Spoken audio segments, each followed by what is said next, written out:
Hello, Duncan Fremlin here. I am a broker with Remax Hallmark in Toronto, Ontario, and this is one of a series of videos that I have been producing to keep my clients and friends and associates updated on what's going on in the real estate world, as crazy as it is. Now that we're into the fall market, it's clear that a lot has changed over the last few months, but it's also clear that much has remained the same. We all continue to adapt to this, whatever this is, or whatever that might mean to you. However, there's three things I'd like to chat about quickly.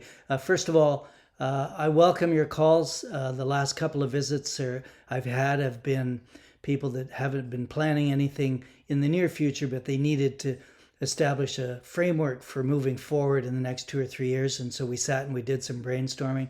Very happy to do that anytime. I've been doing this a while, so any experience or stories I can bring that might help you process your own decision making would be just fine. I enjoy that. Cup of tea is always nice. First thing I want to chat about was letting go.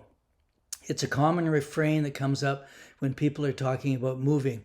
And those who've lived in a house for decades accumulate memories and stuff.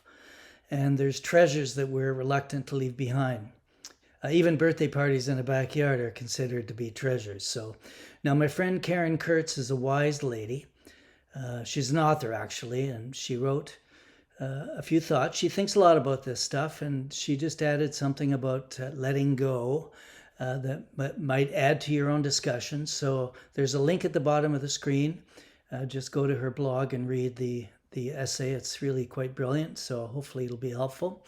The other word that looms large is disclose.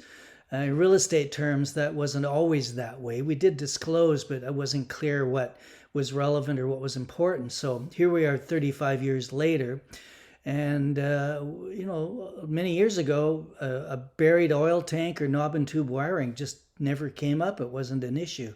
Well, it's sure an issue these days. So in the real estate world, realtors and clients are much more aware of these kinds of hazards, and they expect to be told of these issues. So that's a big one. The other word is accountability. And I'm not sure if the general public is even aware of it, but just how accountable we as realtors are. For example, anything that we put on a listing, we're on the hook for. So if it's published, we have to own it. So in short, everything about my industry has changed, and I'm happy to report for the better. So until next time, love to hear from you. Stay safe, and we'll see you then.